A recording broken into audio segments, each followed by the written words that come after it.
and welcome to the Royal Beat Back in Time, the series that brings you the stories from the monarchy that really did change the course of our history. And in this episode, we're heading back to the days of the Tudors to discuss the life of the first ruling Queen of England, Mary I, known better to many as Bloody Mary.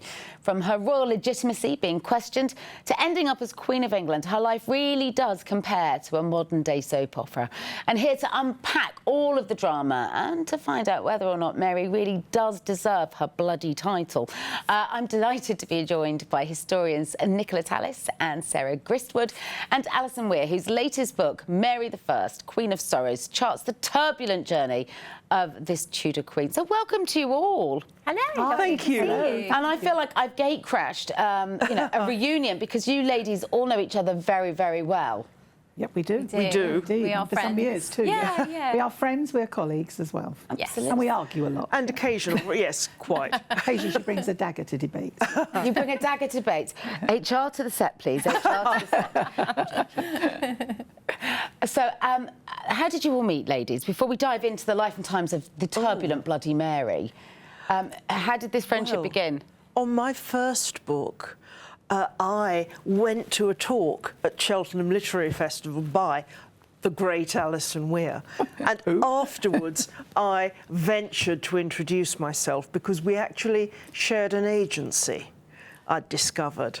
But little did I know then, it's more than 20 years ago, that 2000. we'd become, yes, that's right. 24 years ago. And we had a Yeah. coffee, I think, as I remember, and got chatting, and then we arranged to meet up for a bite to eat in London. So, from fangirl to good friends. Exactly that. Very quickly, yes, absolutely. We just hit it off and discovered a shared interest and went from there. When did you kind of hitch your wagon?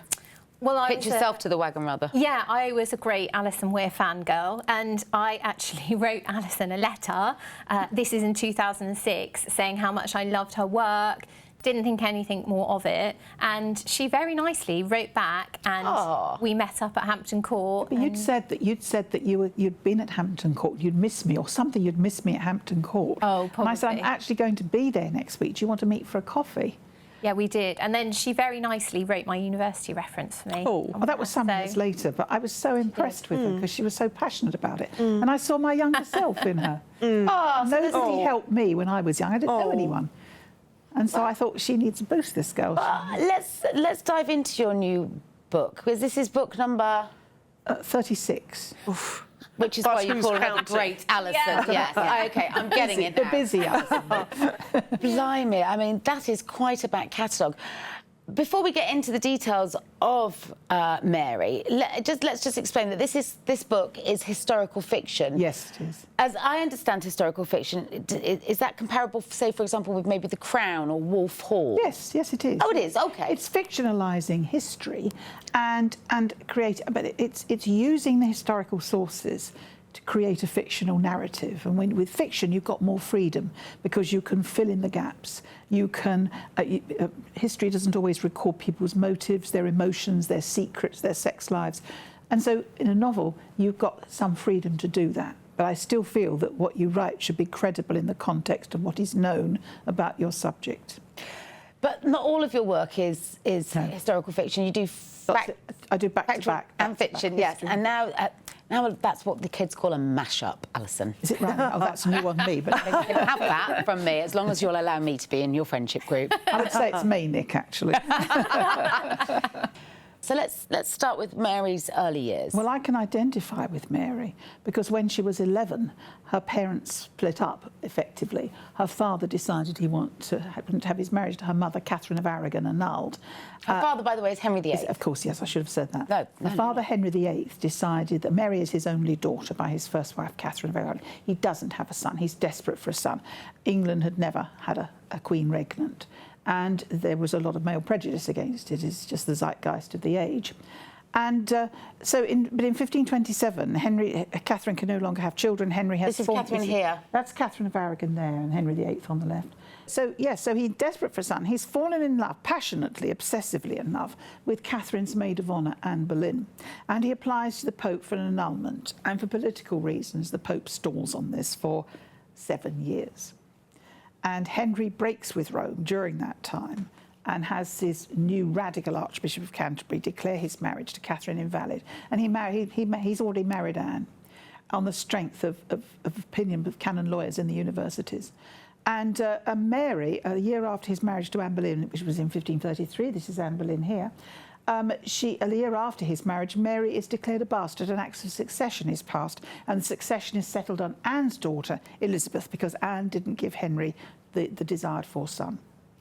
Blimey, so she starts out on a path to the throne and then is disowned effectively. She is the adored princess. And I can identify with that because I was 11 when my parents' marriage split up. Their breakup was as messy as Henry VIII. Well, perhaps not as. I was going to say, Didn't go on for 7 years, but the ramifications were quite, never-ending. It seemed.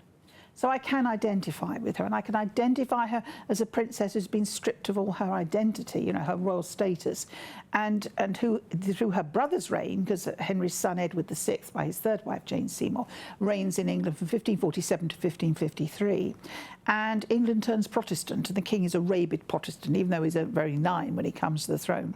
And Mary has to fight for the right to hear her mass, and I can sympathise with her through all of that. It's when she comes to the throne. I don't know what my fellow historian. Well, let's talk about what her. You mentioned that she was the adored daughter. So, despite disowning her and calling her a bastard child, despite the fact also that we'll come to it, but he actually had other illegitimate children.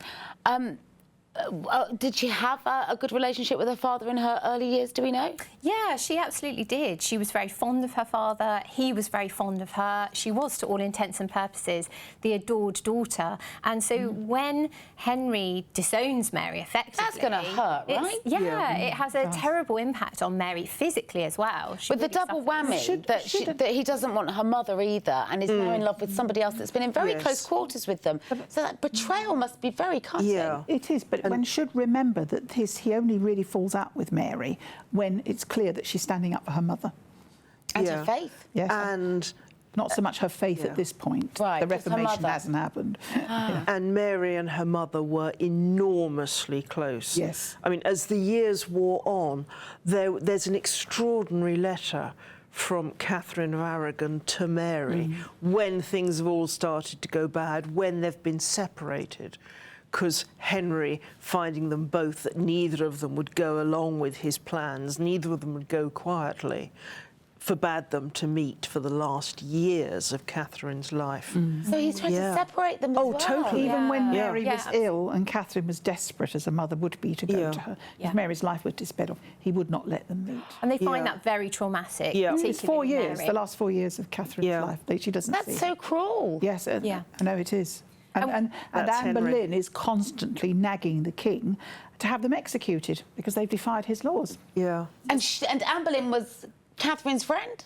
No, she was her maid of honour.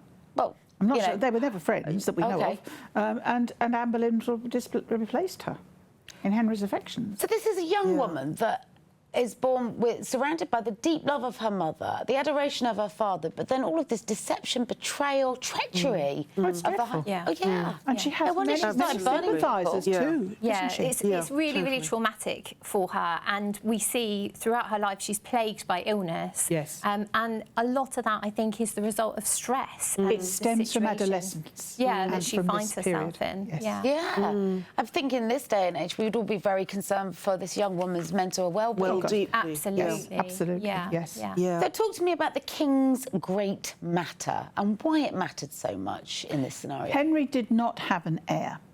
And we don't know what was the prime motivation, whether it was lust for Anne Boleyn or whether it was, I'm sure there was a genuine concern for the succession.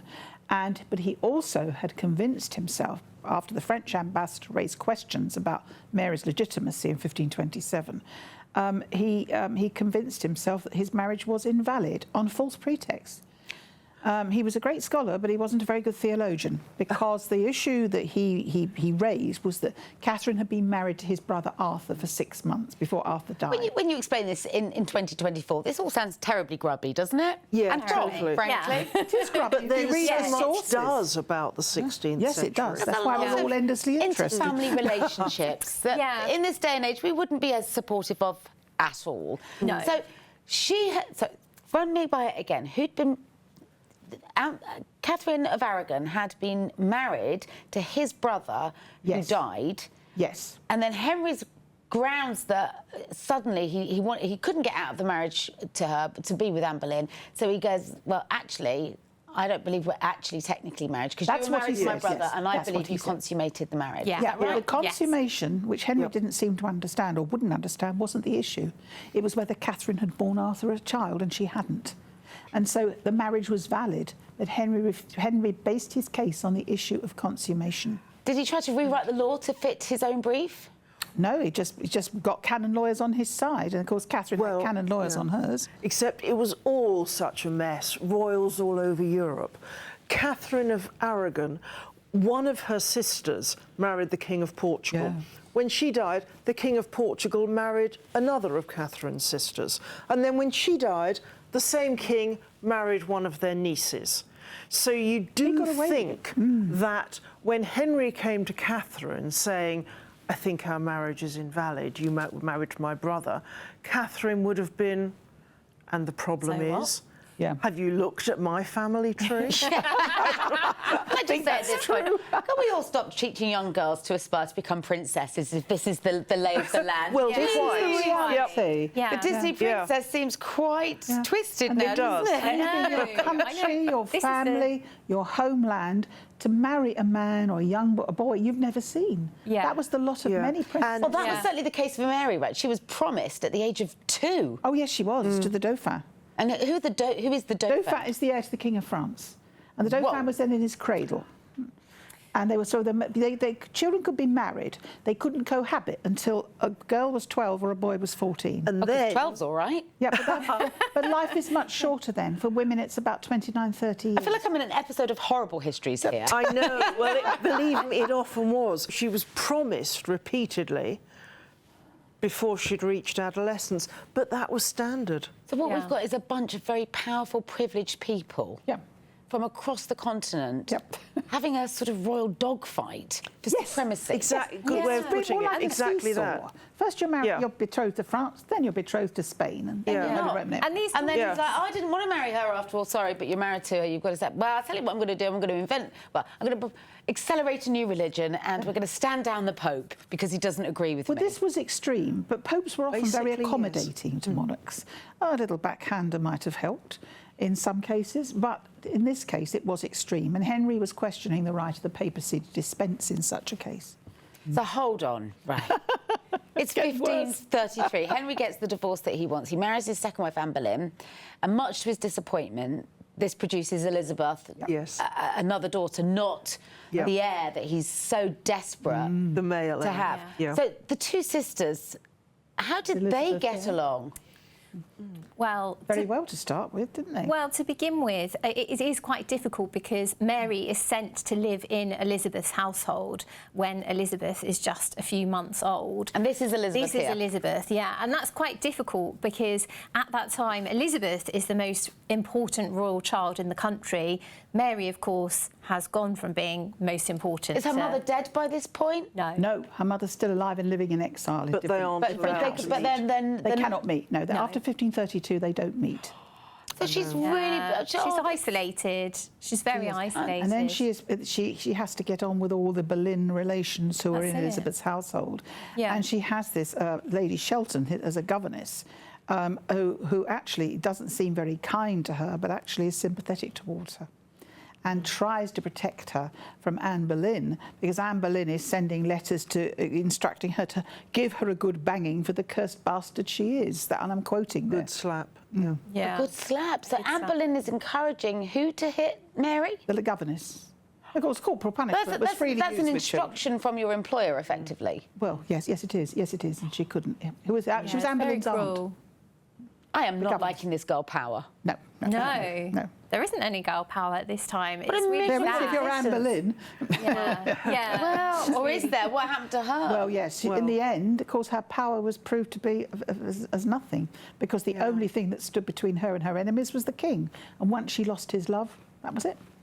So once Anne Boleyn's off the scene, isn't Mary brought back into the fold? Is she not immediately? But and at a price. A huge price. What's the price? You tell. that she had to sign a document agreeing that Catherine's marriage to Henry had never been valid and that she was a bastard. And it's probable she never forgave herself. I agree with that. For doing that. And that may have been a psychiatrist. How old would she have been by this point? 20. Yeah. So this is a young woman, I mean, blimey, who has dealt with so much. I mean, of course, born to wealth and privilege and all of that stuff, but actually also heartache. And in real danger. No real love. In apart real from that danger sometimes. for quite a lot what she of her believes life. to be right. So Yeah. she's courageous as a Yeah. teenager. Yeah. She says she will never acknowledge her mother to be anything other than the king's true wife, and she will never acknowledge herself to be a bastard, and she has to repudiate that. But finally she At a time when women had no voice as well, so Only what men allowed them. feisty stuff. Well, you talk about Henry's other wives. There were 4 more to follow. There was Anne Boleyn, obviously. Then we had Jane Seymour. She was Yes. next. Then it was Anne of Cleves, followed by Catherine Howard, and finally Catherine Parr. Yes. I think by the end, just call them Catherine. Catherine, yeah. And how did she view her other stepmothers? And Very fond of Jane Seymour. oh right, and why is that? Jane seems to have made a great effort to bring Mary back into the fold, and she played a key part in reconciling Mary with her father, Henry VIII. And I think that Mary was very grateful for this. And the two were very close in age also, so they seem to Hang on a minute. Sorry, how close in age? Well, 8 sort years. of about, yeah, 6, 8 7 years. years. Oh, sorry, 8 years. Yeah. So how old was Jane Seymour when she married Henry VIII? She's in her 20s, 29. isn't she? Yeah, 29. And he would have been yeah, that's right. We all do the sums quickly. 45. 45. That's Okay. it. Yes. Yeah. Exactly. Yeah. So. Not bad going by Tudor standards. No, it's not. No, it's Really? not. It's quite. Yeah. You do Tudor find it things. happening the other way around. In the 1460s, the Dowager Duchess of Norfolk was married to the Queen's brother, who was then 19. And She was she was- 67. Yeah. That's. Blimey. They did describe her as a slip of a girl of nearly 80. This is Jane Seymour, the Yeah. wonderful Cambridge portrait that's only recently been discovered and bought for the National So Portrait Jane was a Gallery. good egg.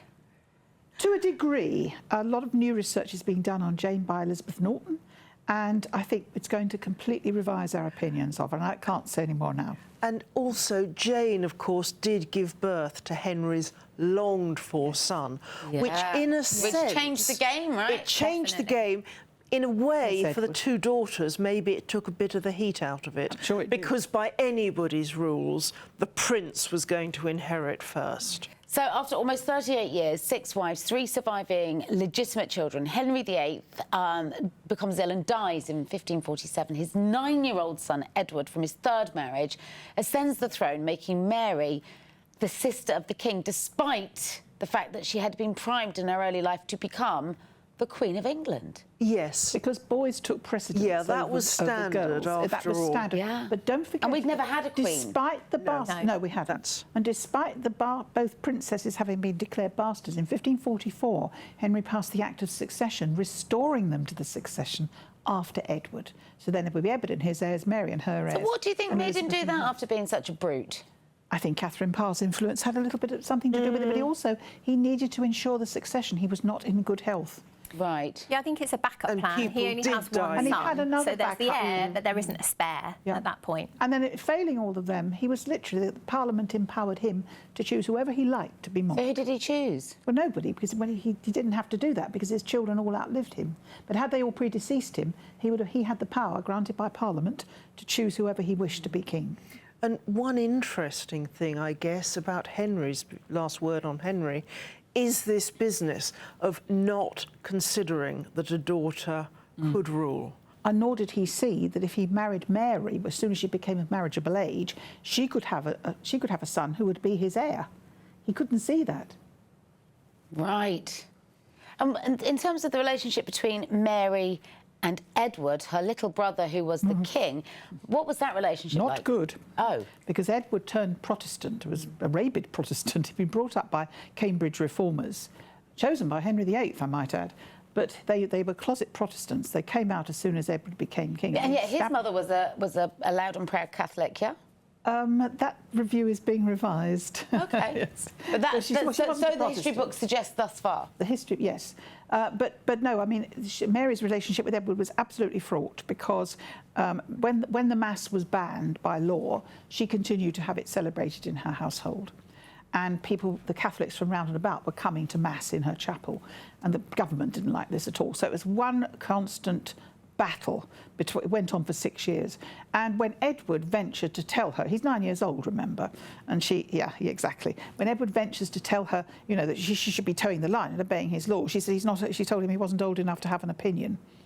I think this is That didn't go quite down traumatic for her again, though, It was. because Edward had lost his mother when he's just a few days old. And Mary, she had strong maternal instincts. She had cared for him as he was growing up. You know, we see evidence of the closeness of their relationship in Mary's account books. And so I think that she found that very, very difficult, the fact that suddenly Edward becomes king, he finds his voice and is so outspoken about her religious beliefs. Which she really seeks solace in, because having lost her mother, it's probably A, it's her faith, and but B, it's a link to the mother that she's no longer able to access. Exactly. And of course, Absolutely. Mary's great protection at this time was her powerful Catholic relatives abroad. Yeah. The Holy her Roman mother's Emperor. relatives, the Holy Roman Emperor. Her cousin. Her relatives, her Habsburg relatives, actually at one point had warships waiting off the Essex coast in case it was necessary to smuggle Mary out of England for her own protection. So what happens then when Edward dies? Because he doesn't live to a ripe old age, does he? Well, then the Lord President of the Council at that time, who's ruling England as a Lord Protector effectively, is John Dudley, Duke of Northumberland, and he has married his son Guildford to Lady Jane Grey, who is Henry's great niece, Henry VIII's great niece, and Lady Jane Grey is a strict Protestant. Nicola, I should hand over to Nicola on this one because This is kind of soap opera stuff. yes, it is, yes. Right. Because when Edward falls ill, technically by the terms of Henry VIII's will, the next in line to the throne is Mary, given that Edward's got no children. But he basically draws up... Of course, he's only 15 when he dies, right? Exactly, yeah. So he draws up this will in his own hand. It's a this device for the extraordinary document. succession. Yeah, it's called My Device for the Succession. And in this, he undertakes to change the rules that have been set out by his father, and he disinherits both Mary and Elizabeth, and instead names, as Alison said, his cousin, Henry VIII's great niece, Lady Jane Grey, as his heir. So Lady Jane Grey is the queen that I never knew existed, but she did for how long? 9 days. 9 days. Well, yeah. was she She's the queen? Liz Truss of the royal family. Quite. She wasn't Good legally way of queen. putting it. She wasn't legal. No, because while the Act of Succession of 1544 had given Henry VIII the right to choose, failing his own lines, to choose someone else, it did not confer that right on his successor. So Edward had no right to set aside the Act of Succession. The only thing that was set it aside was another Act of Succession. So that his deathbed device had no power to overturn the Act of Succession. So Jane was not legally queen, even though some of the political establishment acknowledged her as such. It was Mary who was the rightful heir. And the people of England felt the same way. They agreed. Yeah. Which is why when Mary raised her standard at Framlingham, people flocked to her. They did. They stood So for she had legitimacy. She had a swell of support from the British people. Yes, did. Yeah. exactly that. And, the English and people. Yeah. fellow Catholics. Yes. Yes, certainly. Yeah. But Catholics and Protestants alike. Even Yeah. the ordinary people just felt it should be Henry's daughter who was the queen, should. Yeah. not some distant relative. Unknown, like Lady Jane Grey, who was not known to the people. That's it. Is They she, didn't you feel- know? They didn't feel Mary should be deprived Feels of her like a- birthright. No. Yeah. And to her credit, she didn't bow down. She didn't accept Jane as queen. She was determined to fight for her rights. She was warned to flee because they'd be after, Northumberland's people would be after her. So she fled to Norfolk, where she had lands and she had an affinity of support. And that's when she raised her standard. But all over England, in towns and cities and counties, they were all declaring for her. And of course, London declared. And then she made this triumphant entry into London. It was the high point of her life. Her greatest triumph. At what age would that be? Oh, Christ. 37. She's 37 at that point. Your arithmetic is better than mine. So She is the people's queen. Yeah, she is. Yeah, very She much is. so. And she promises tolerance, religious tolerance. She's so glad to be there, you know. Yeah. And then the rot begins to set Exactly. in. And what She's is the people's rot? What queen. happens? Briefly, the Spanish marriage. Mary And was Elizabeth. eager, and Elizabeth. Mary was eager to marry. And it was going to be a political marriage. It was going to be a kinsman of her own, Philip of Spain, more than a decade younger than she, strongly Catholic, of course, but the English people hated the Spaniards. They were foreigners overall. They were frightened he would drag England into his Habsburg's continental wars, which he actually did, to disastrous effect. So did they marry? Did they get They it married together? Yes. July 1554 in Winchester Cathedral. A year All the after pomp and Mary came to ceremony. the throne, But yes. before that happened, there had been an outburst of public disapproval of this proposed marriage. And in Kent, Sir Thomas Wyatt rose in rebellion, and there were concentrated concerted rebellions in other areas of the country. It was a very dangerous time. There was panic at Whitehall Palace, but the Queen was very strong. She went to the Guildhall, made a rousing speech to the citizens, and the tide was turned against the rebels. Wyatt was captured. He was beheaded. Although he said on the scaffold, he said Elizabeth had nothing to do with it, Mary was not convinced, because Elizabeth had refused openly to embrace the Catholic faith. And she was Mary's heir, and it was important to Mary that she did so. But Elizabeth was like slippery as an eel. She would not do it. Gosh, does anybody get along? No, they don't. It doesn't seem like It gets at worse. this time. It gets worse. What happened next? Elizabeth clapped in the tower. Yeah. Pardon? But Elizabeth clapped in the tower for 3 months and almost daily expecting to be executed. Yeah. Lady Jane Grey is executed. And that's her Yes. scaffold's still there. And when who's Elizabeth ordering gets these there. executions? Mary? Mary. Yeah. Hence bloody Mary's- Mary. No, but Mary, no, not so much Not that. yet. Oh, it As gets regards- worse. Oh my Yeah. goodness, There's As regards lady. to Lady Jane Grey, she was told by, well, it was implied quite strongly, that the Spanish marriage would not go ahead while Lady Jane Grey lived, because she's a threat to the throne. Yeah. So off with her head? Off with her. Yeah. Even though she's not involved. The at apple all. Even doesn't though fall far from the Mary- tree, does it? Mary No. had promised her life. She said that she'd be tried and condemned to death, but she told her as soon as she herself had a son, she would release her. But, of course, Nothing she goes never had wrong. that She was son. pushed Jane- into a corner. Jane's father was one of the key conspirators He was an in the idiot. White Rebellion, and so his carelessness He declared sealed for his Jane's daughter. fate.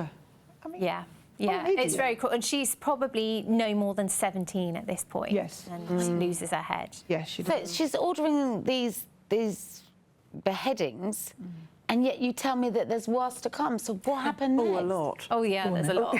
Well, she marries Philip. Yes. Yeah. So it's Philip, the future king of Spain. Yes. Yes. Right. Okay, I'm with Yes. you. She And loves Spain in Is it a 1556. marriage? It's a She does love political him, marriage, yeah. but she She loves does him. love him. She adores fell him. deeply in love with him. With his Yeah. All portrait. the ambassadors and observers commented on that. Yeah.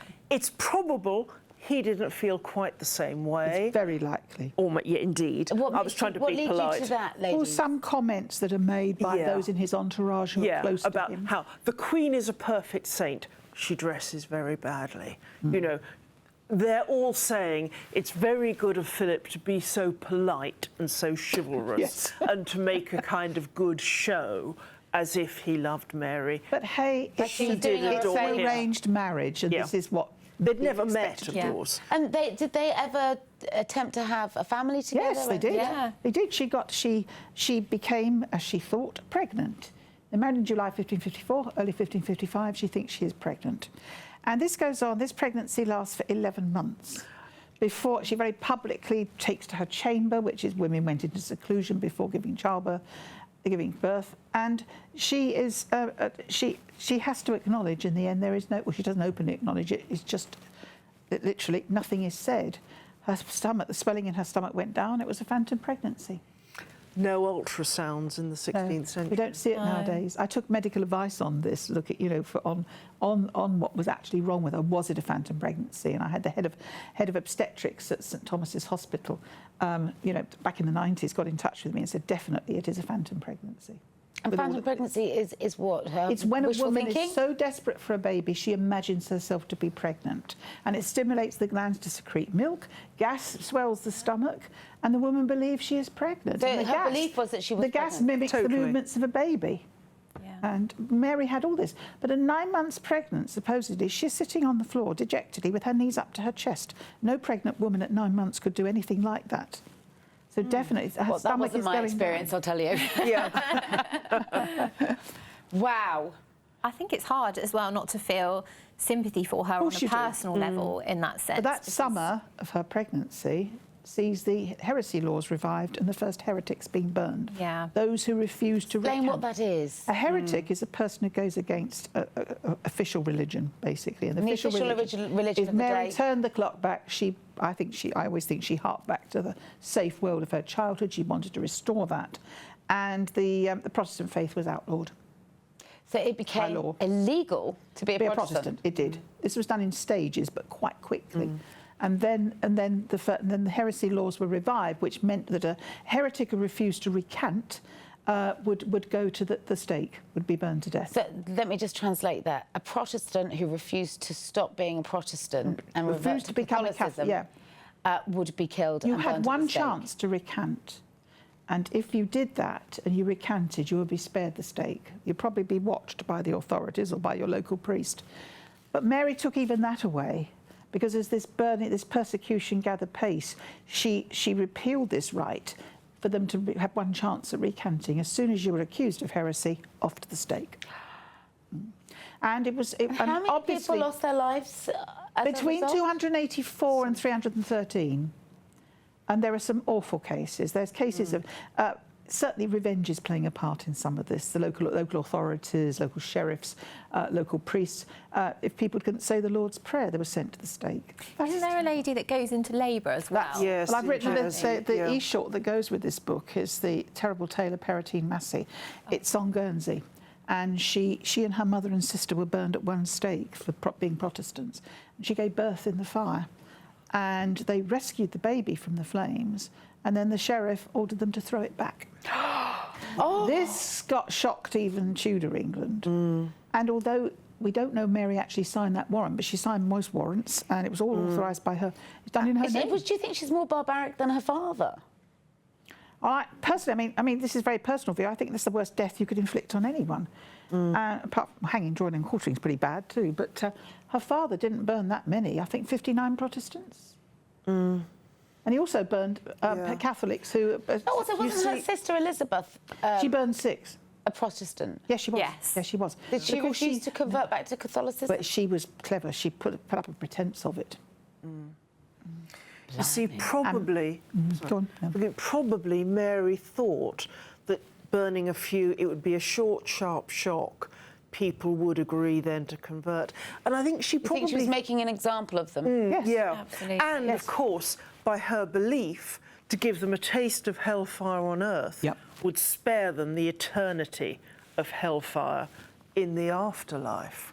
But also, the consumption of the body by fire meant that there was no the resurrection of the body in the afterlife. Also, she thought that there wouldn't be as much feeling in England against the burnings as there was. She miscalculated. Yeah, exactly. But As it is, I mean, even her husband Philip, even bloody Bishop Bonner, as he was called, urged her to have the burnings carried out early in the morning before anybody was up, because this was so hated by people. There's so many demonstrations about it. And yet, previous to her coming to the throne, there was this huge swell of public support for her. She really did.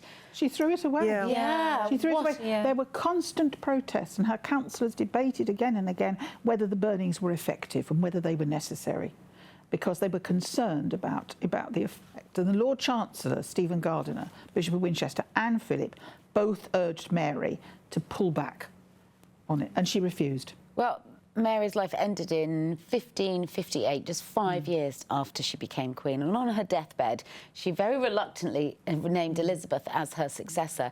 And as one of her final acts, she signed a warrant to burn 2 more heretics. So the nickname Bloody Mary does seem to be a crown that very much fits, doesn't it? I have to say Yeah. I agree. Yeah. Yeah. But that's not the modern view. What a there are, there are I think different lines of modern thought about view it now. has tried to rehabilitate. Because, of Yeah. course, Bloody Mary, it's a bit quick and easy. It doesn't take into account the complexities of the situation, the fact that in Europe more people were being burnt, more heretics were being burnt, greater numbers. But also, I think the recent work has tried to emphasise, rightly, that Mary did pave the way for Elizabeth. Not what she wanted to do, of course, but the fact is Mary was the first reigning Queen of England, and that made it more possible for Elizabeth to follow her. What is it that you find most... I was going to say, what is it you liked most about Mary? But let's park the light. What did you find most interesting about her? She is the queen who won the hearts of her people and then lost threw it them. away. Yeah, absolutely. There's no disguising that, and there's no way around that. She did. And as a female first as well, you would just hope that she could have succeeded a little better. But it's quite clear from the accounts of her councillors, ambassadors, diplomatic reports, they thought she wasn't very competent. Now, allowing for a degree of male patronage here, but also there was a lot of flattery as well. Also, you have to allow for a degree of flattery. She's the queen, but also realistically, I think they thought she wasn't up to it. But I guess maybe Elizabeth learnt from Mary's mistakes. Sure, she did. Yeah. She was a more acute. She was a much shrewder person. Yeah. Yes, she was. She has the opportunity to capitalise on Mary's mistakes, and so it is to her advantage that Elizabeth is the younger sister rather than the elder, I think. In so many ways, she did so much more right than her sister who'd gone before her. Well, She did, sees what Mary's got wrong. She was a survivor, yes, And- she was. yeah. She inherited a bankrupt kingdom with a lot of problems, and she was a bastard, a heretic and usurper in the eyes of Catholic Europe. She died 44 years later, still there on her throne. And I think she's one of history's great survivors. Well, that's the next show. She sounds fabulous. Well, we've all written about her. We're all more or less, I can good opinions I of can her. see why you three are so drawn to the history and the fascinating stories that sit in our history books. You've really brought it back to life today and given me a chance to be utterly appalled and enthralled at the same time. Thank you so much. Thank you so much. Thank to you. Alison, to Sarah, and of course to Nicola. Lovely to have you back. Your book is available in the UK, wherever you get your books. In the US, it has a slightly different title. Over there, it's called The Passionate Tudor, a novel of Queen Mary. Dive in. It sounds fascinating, doesn't it? Not for the queasy stomachs, though. Wow.